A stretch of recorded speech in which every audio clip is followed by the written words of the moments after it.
In this demo, I'm going to show you how to set up your file and work with text in order to do your gallery postcard assignment in InDesign. I went ahead and made a sketch of what we're going to be creating today in InDesign, and so I decided to do this a little bit differently and actually make a postcard step by step. So here is the sketch that I have that we'll be referring back to. I ended up picking Pablo Picasso because he wasn't an option for you guys, so I know nobody else has him. And before we really get started, I also wanted to show you quickly how to find a better quality image. So first we're going to go into Google and then search for the art, and I already know which piece I want to find. It's Guernica by Picasso, and what I wanted to show you in here is that once you go into images and select tools, it gives you options on what type of images might show up in the search. So it will give you the option for like small, medium, large, animated. You can even search by color sometimes. This is taking a second. Come on.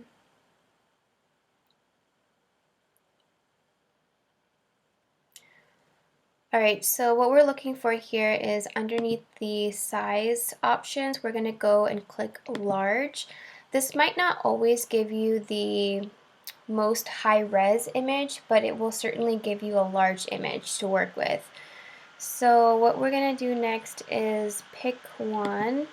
So this one looks pretty good to me, I think. Let's see. And it even tells you like the size, the dimensions of the image as well. And then I'm going to go ahead and save the image. And I have a folder, like a main folder called postcard. In there you should always have a folder that's called links, and this is where you're going to keep all of your images that you use in your InDesign file. So I'm going to go ahead and name my file and save it. And I have my folder right here, postcard, links, and then the image. Let's open it up. Yes, this is looking great. Alright, so actually I'm going to keep the sketch open just so that we can refer back to it from time to time. Now let's get into InDesign. First thing you want to do is go ahead and create your document. The size should be 7 by 5 inches, and I have 8 pages selected because you guys should be making 2 postcards per card, and you need front and back, so that's going to total up to 8 sides, I guess, and make sure that facing pages is not selected. For the margins, I'm going to stay with the default at 1/2 inch, and I want the bleed to be 0.125 all the way around. Go ahead and select create, and now you have all 8 of your pages. So now that we have our pages set up in here, you'll also notice that up here on the right side you should see some panels, and if you don't, go up to this section right over here. You can also get into here by going to window and then workspace. I'm going to keep mine on typography because it'll kind of give me all of the tools that I might need quickly offhand when I'm working with text. So click on typography there, or you can select it up here. Once you have that ready to go, what you want to do next is go ahead and set up your guides. I'm going to use a modular grid in my postcard because I think that it's going to be the easiest one to work with, and I'm going to make my modules quite small. So go up to create guides, and these guides can be, like, you don't have to make your guides the same as mine. They're going to be whatever you think is necessary for the style that you're kind of going for. So go ahead and make sure that your preview is turned on so you can kind of see like what your guides are looking like. and let's say about 8 rows, and maybe let's go, I'm going to make my gutter size a bit smaller because I don't think we need them to be too big for this. I think 9 is pretty good for this. And then as far as the options go for where to fit your guides to, I like to fit my guides to the margins rather than the page. Again, this is totally a personal preference, but to me it seems neat and clean when it's to the edge of the margin. So if it goes to the page, it kind of looks like this, and then your margins are off from the guides, and I don't know, to me it makes a little bit more sense when it's fit to the margins. Alright, so that looks pretty good to me. Go ahead and click OK. So now, let's see. Alright, so I have Pablo Picasso's name written at the top. Now remember, I also have the assignment sheet open here so that we can go back and reference it if needed. I'm going to do the first postcard. So I'm going to use only one typeface and 2 weights. So I have those picked out already, whichever ones I want to use. And then this is the other information that should be on both of your postcards. And I'm going to go ahead and copy that, Command C, and keep it here for later use. So first I want to go ahead and select the text, the type tool. It should be by default like that. And then just make a text box and write Pablo Picasso because that is the artist name. And then I'm going to go ahead and make this the typeface that I want it to be. And I'm going to select the typeface Poppins because this is a typeface that I have that comes in many different weights. When you guys are selecting your typeface, make sure that it comes in a nice type family so you have some selections to make. It's not necessary that yours has to have this many options, but it's nice to have some. So I'm going to go with bold and, oops. The other thing I wanted to mention at this point is that you can see that I have made this text box a little bit haphazardly, but I actually want my text to sit on the line where my guide is.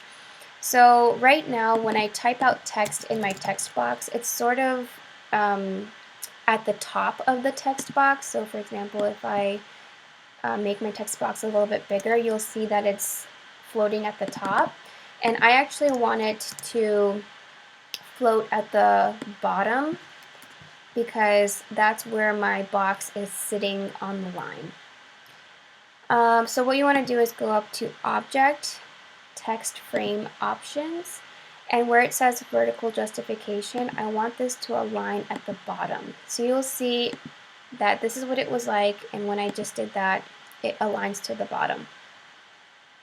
Now this isn't going to make it a default for all the other text boxes, it's by default at the top, so if you need to change that, you can change it accordingly. Let's see, alright, so obviously I'm not just going to keep the name like that. Once you double click on your text, it automatically sort of, okay, so this is me not clicking on anything. Now I have my text highlighted, and you'll see up here that this whole section changed so that it gives me options as to what I can do with the text. And so I've got my typeface name, the weight, so on and so forth, the size, and then it also gives me options here to for tracking and kerning and leading and all caps and justification even as well. So what I want to do here, first of all, is center this text. And of course, you guys will make yours however you want to, but I'm going to go ahead and do this in this way.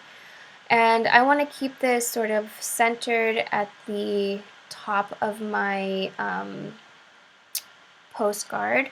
And just as a quick tip, you should not put any like important information outside of the margins, because then it starts to get really close to the edge of the page. So just keep that in mind. We don't want anything outside in this space that's important, meaning any of the text. Of course, if you have something that's going off the page, or if it's like a decorative element, just generally speaking, then it's okay to have things sort of go outside of the margin. Alright, so just to give this some interest, I'm gonna go ahead and track it out. Now remember, tracking is this one right here. So tracking gives space between a group of letters, and kerning, which is this one up here, is spacing between two characters. So I actually want to track out all of the letters, space them out a bit, actually quite a bit, because I want to sort of give it an artistic flair. Let's see how much we can go without it being ridiculous. I think that's good. Alright, actually I made a quick little, not mistake, but before I move forward, I actually want to lock the layer that has my guides on them. I'm going to go ahead and select my type and delete it so that I can lock this layer. On the right side, you will see that there is a layers panel, and I'm just going to go ahead and make one more layer so that I can work in here and keep my guides locked in here, so that now I won't be able to accidentally move them around. And I'm going to select layer 2, and this is where I'm going to work. Alright, so where were we? I'm going to go ahead and paste in place back where I had my text. Sorry to backtrack a little bit there. Another thing I want to show you quickly is that sometimes it's a sort of annoying, I guess, to stare at your work with all of these guides here. So what I like to do is hit Command W, and that's just the shortcut to see your work in presentation mode, and it just takes away all of the guides and sort of like shows you where you're at in the process. And then if you press escape, it can come back here. The long way to get there is to go up to View and then go down to Screen Mode and then Presentation. But I like to do Shift W just as a quick note there. I'll probably be going back to Shift W a few times just to see how things are looking. Alright, so let's look at my sketch real quick. Alright, so I have some lines here. It's not necessary that you make these specific lines, but it is going to be good to include a space for where you would generally put an address on a postcard. So I'm going to go ahead and make some lines. I'm going to use the pen tool. I'm going to make my stroke black. Here we go. If you hold down Shift, it will make a line directly across rather than it being accidentally up. So let's make a line here. I'm going to put this along this guide over here. Okay, so what I'm doing in order to copy it and duplicate it and bring it down easily is I'm selecting it, and then I'm holding down Shift and Option, and what that will do is sort of copy it and bring it down directly.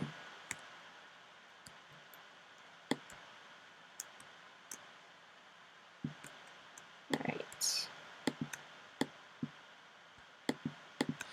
So I've got some lines here, and now they are equidistant from one another.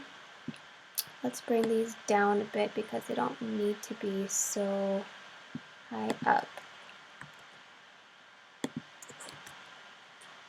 It's looking okay, not bad. Alright, so now that I've got my lines sort of in place, what I want to do next is go ahead and start to put in some of the other text that's going to be in here, which is the gallery information that is on the assignment sheet. So let's go back to the assignment sheet. I need the name of the gallery, the date, the address, and the website. Alright, so now what we're going to do is go back to the left side, click on the capital letter T, which is a type tool, and then make a text box, which we can edit later, and then input the text here. Again, I'm going to go ahead and select it all and change it to the typeface that I'm using, and I'm supposed to be having one typeface with 2 weights. So for this part, I'm going to just go with light. So the 2 weights that I'm using are bold and light. And let's sort of like drag this over here. And let's also bump the text and make it look like it makes a little bit more sense. Alright, so this text is looking a little bit big, so let's make it a little bit smaller. There we go. Very cool. Alright, so I actually wanted to also mention to you guys that you don't need to keep the text, the text for the date as it is. You can change it to like numbers only, like 6/7/21 through 7/18/21. It doesn't have to be written out as June 7, just out how I have it here. That's just the information that needs to go there. So you can abbreviate it or make it shorter if you want to. And I'm going to put this on its own space, and I'm actually going to move it up here.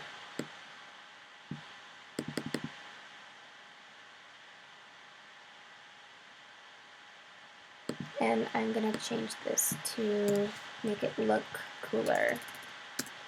6/7/21, July 18th, 21.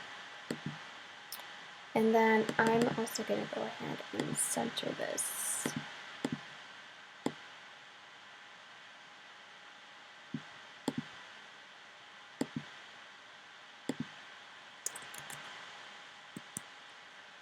That is not centered.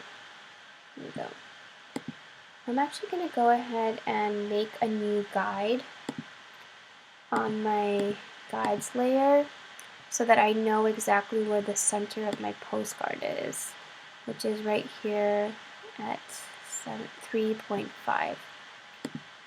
And a good way to, like, I just sort of went with where the ruler was taking me, but if you want to put it in a different location, you can change the X value here and direct it to wherever you need it to go.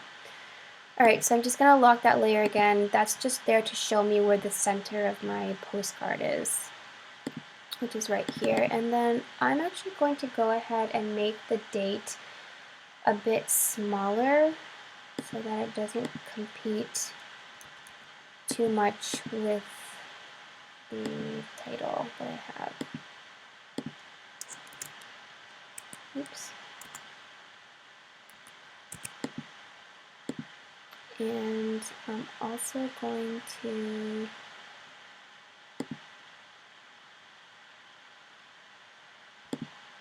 put it at the bottom of my text box.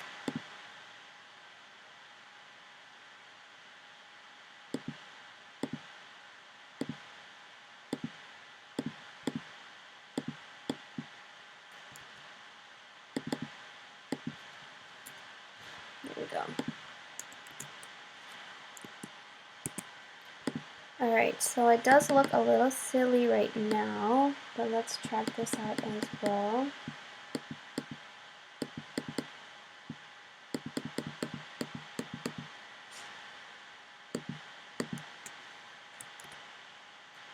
That's looking a little bit better. Alright, so I've got the date, I've got my gallery info, I've got my address, got my website. Actually, the text here is looking a little bit tight, so I'm going to go ahead and track this out a little bit, but not too much, because this text is very important text. It's telling me where the show is going to be, so I'm not going to track it out too much so that it's looking a little crazy, but I am going to keep it somewhat functional. And I'm gonna go ahead and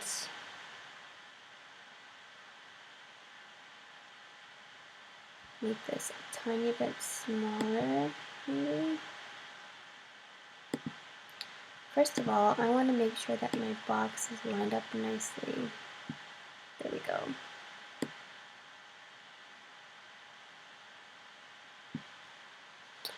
So these 4 lines that I have, I want these to line up with my guides as well. There we go. And let's try to, just as a stylistic thing, I want to not track this out, I want to increase the leading so that it sort of matches up with these lines as a stylistic choice. So the options for leading are right over here, and let's make this text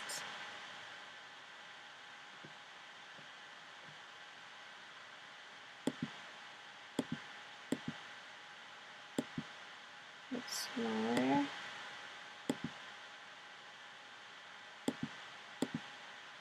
We gotta play around with it.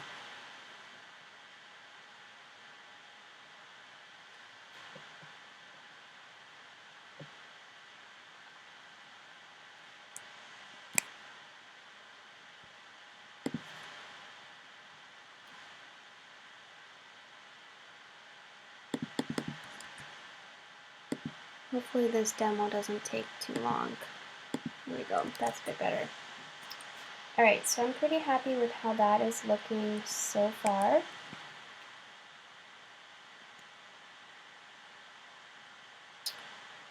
Alright, so what else do we need? We need the image credit text. And I mentioned this before as well, you don't need the text image credit on there, but you should have this copyright symbol. I think it's going to make it look really a little bit more pulled together. So let's make another text box and keep this at the bottom. I'm just going to name it the artist's name. And make sure to change it to the typeface. Again, I can only use light or bold, and I'm choosing to use light over here. And I'm going to go ahead and center this text as well, and make sure that it's lined up perfectly with this. And I'm actually going to go ahead and use the text frame option to align it to the bottom as well.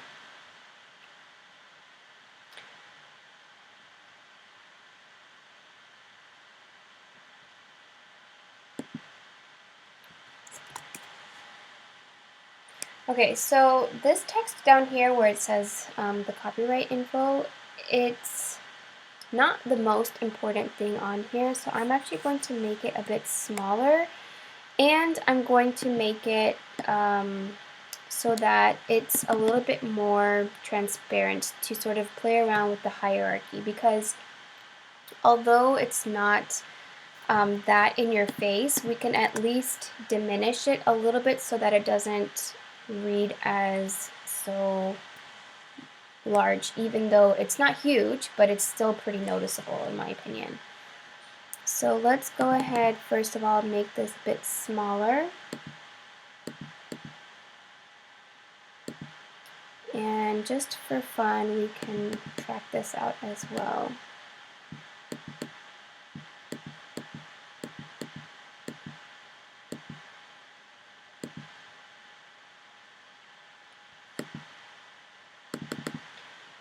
Okay, and now what I want to do is, I actually really would love to, as I mentioned before, either I could make this a little bit more transparent, or I could actually go and make this a lighter color. So let's see. Oopsies.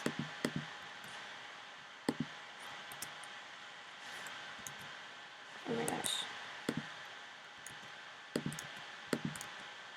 There we go.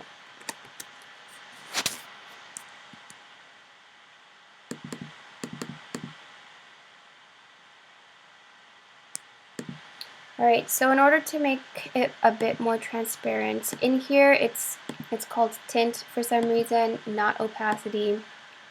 So let's just bring this down. See how this is looking. I think maybe that's a little bit too light. Let's go here. A little bit better. Alright, so now we've got pretty much all of the information that we need from the assignment sheet, right? Let's go and double check. One typeface, two weights. Oh, add a show title. I forgot about that part. So let's add a show title to this. I'm gonna call this, what should we call this? Let's just call it Pablo.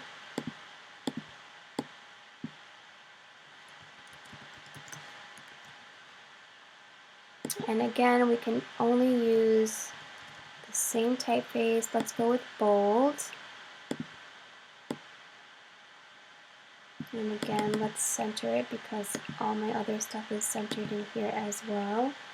And let's make this quite large and in charge.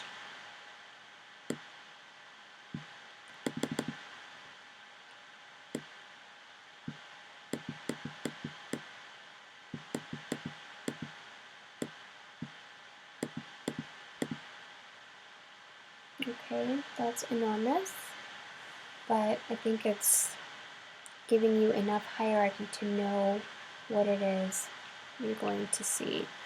Let's track this guy out as well. I want it to go all the way across so that it's not all so sort of like stuck.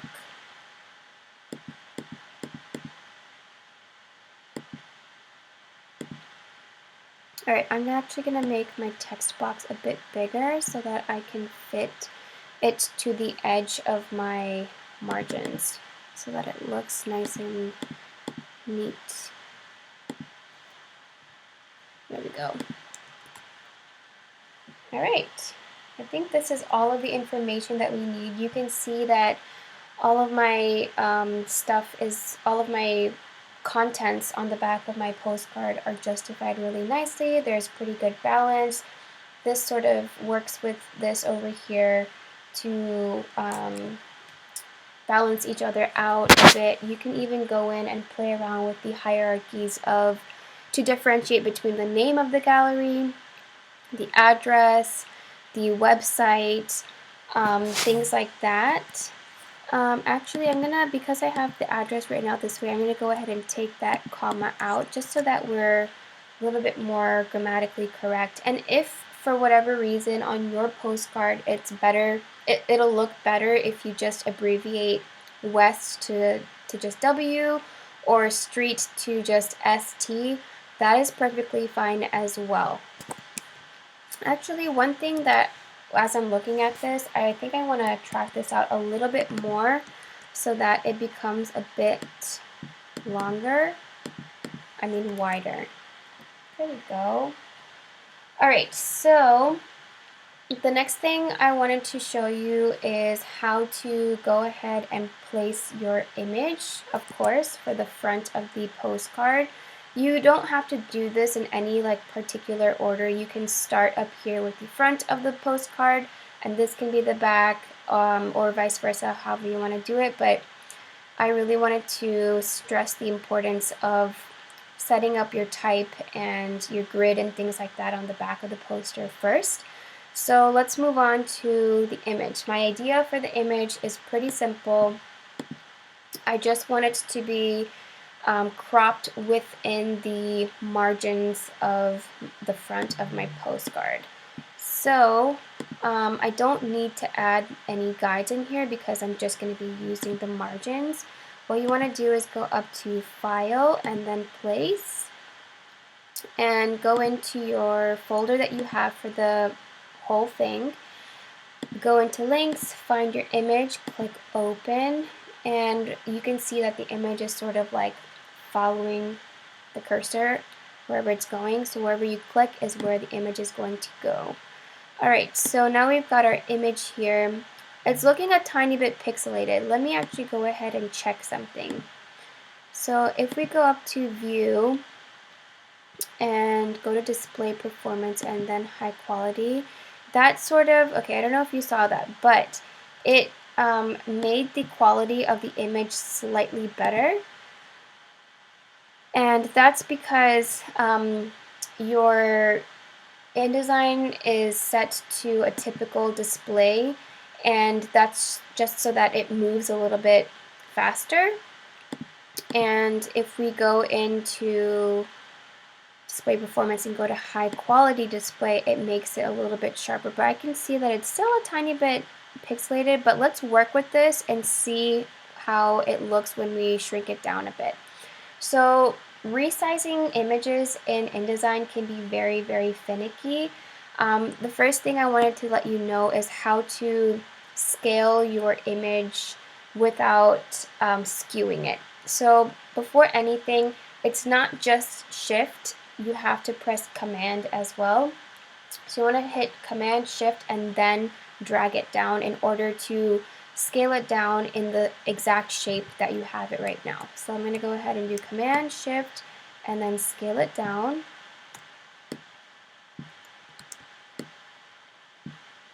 Like such.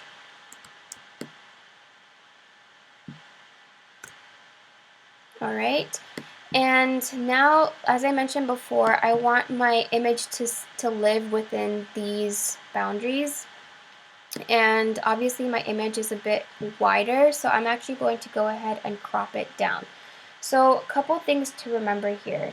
The black cursor, which is the selection tool, which the shortcut for that is just the letter V, that is going to only control the bounding box, meaning the bounding box that is around your image. So you just notice that I grabbed this side and brought it in, didn't move or skew the image, but it brought this line in order to sort of like crop it. Now, the white cursor, which is right over here, which is the direct selection tool, this one directs the image. So if I want to move the image around but not move the bounding box, I'm going to use this. So you can see that the image is moving, but my bounding box stays put. Okay? I know it's a little bit confusing, but with practice, you will get it. So as I mentioned, coming back to how I want my image, I want my image to fit within this box here. So I'm going to just keep it like such, and then make sure that the black selection tool is selected, and I'm just going to very simply change the bounding box and align it with my margins, because that is the way that I want to crop my image, like such. Alright, now I can go and change the position of my image to sort of like pick a good spot in the bounding box, and I think this is a good spot to stop right here. So as far as the requirements go for this assignment, for this first postcard, you could be done right here. Please do not copy exactly what I'm doing here. This is just one example of a way to do it. The second postcard, which I'm not going to get too into because I think that this demo is probably very long already. Second postcard, you should use 2 typefaces, 2 weights, and include a short bio. So the 3 to 4 sentences that I had you write, in addition to the gallery information. So in addition to the artist's name, the gallery information, and the date as well as the image credit. Alright, so let's Shift W this guy and see how we're looking. Nice. Alright, so let's see. Also, real quick, what else you can do is you can change the color of certain things, like the text I mean on here. For example, if you wanted to change the color in order to differentiate some things, you could do that. And of course, pick your colors wisely and make sure that they sort of like make sense for the artist that you're picking, or even the artist's work that you're picking. Mine is black and white, so there's not really much to go off of, but I just want to show you that you can change the colors of certain text or certain parts of text in order to show hierarchy. Let's go with this like golden sort of color.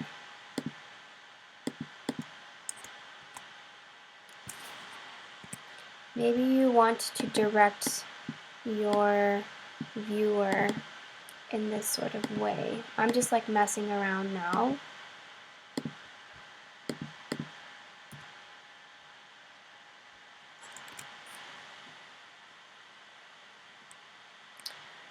Another thing you could do is, if you wanted to, you could put the show name on the front of the card as well. So I'm just going to go ahead and copy this and then come here and paste it in place. And I'm going to keep this all in white.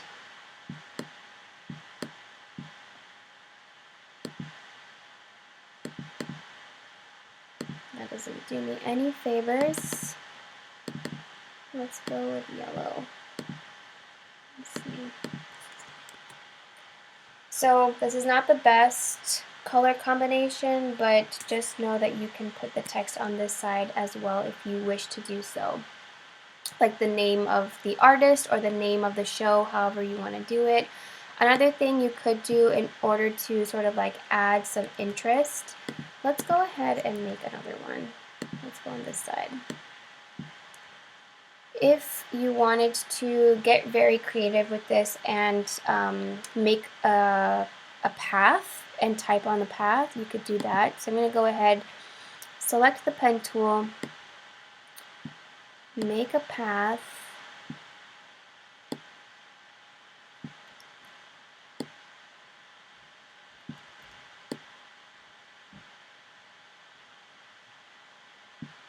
and then go back to the type tool and select on type on a path tool, and then you can write the name of your show here.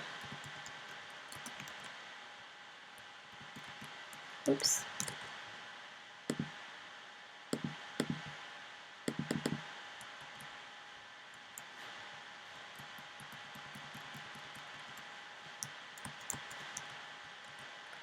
And make sure that it's in the same typeface.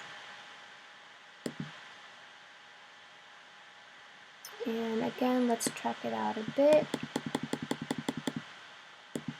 And you don't want your path to have a color, so let's make that clear. It's a little different in InDesign because in Illustrator, when you do this, the line sort of like disappears because it knows that you don't want it there. Let's see.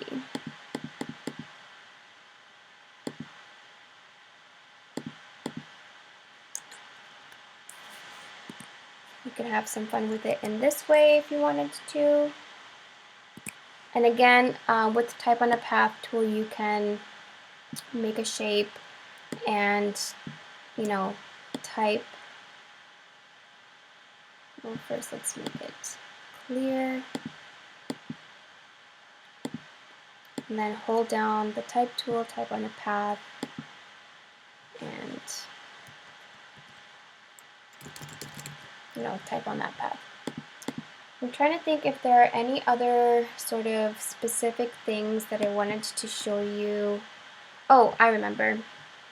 So it's not necessary that you have to keep your image as simple as I have it here, with just within the margins.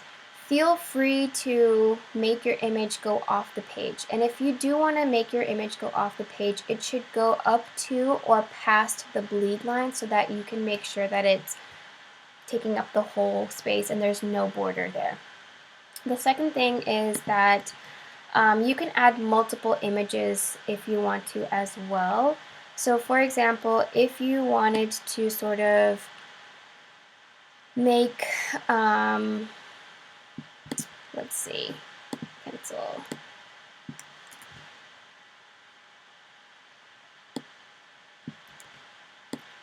Let's say that you want to go up to File, Place, Image, and say that you actually want it to be a square shape, or sort of like if you want multiple images in here, or you want 3 images in here, or whatever you want. Let's go ahead, make the bounding box smaller.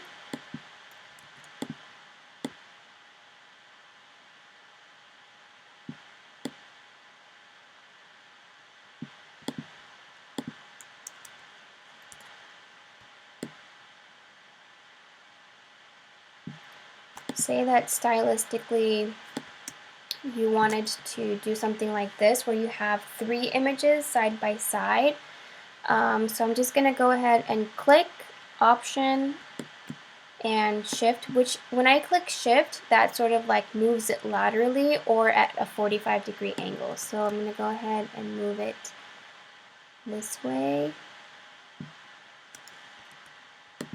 Oops. Let's move it this way.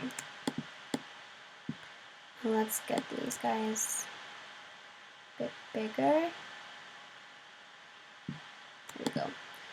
And let's say that we want different parts of the image showing in each of the boxes. I'm going to go ahead and select on the white direct selection tool.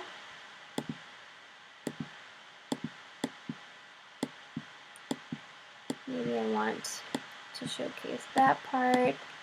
And this one, maybe I want this part. Maybe in this one I want here.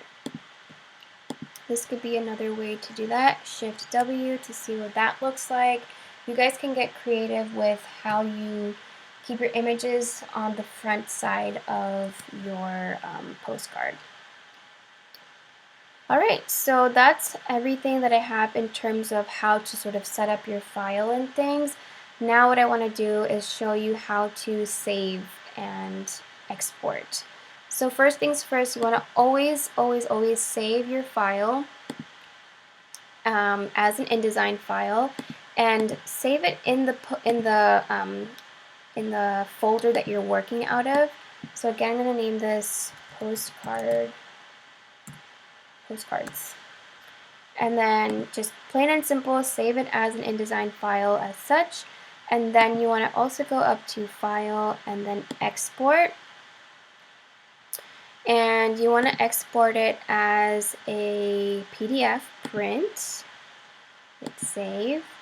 And now when you get here, first you want to make sure that the Export As says Pages and not Spreads. And where it says Marks and Bleeds, you want to keep your crop marks turned on. Reason being that one day, if you want to go and print this out, you can print it out and crop it to the exact size it needs to be, especially if you have images going off of the page. So go ahead and select Export, and let's go take a look at it. Here we have it. This is what it's going to look like. It's going to have these crop marks on the corners, but that is required. Alright, so hopefully that will give you enough information as to what sort of things you're able to do and what sort of, like, just give you some ideas in terms of how to add hierarchy onto your postcards with such minimal information or such minimal type that you can use. Alright, so with that, good luck, and I'm super excited to see what you guys come up with.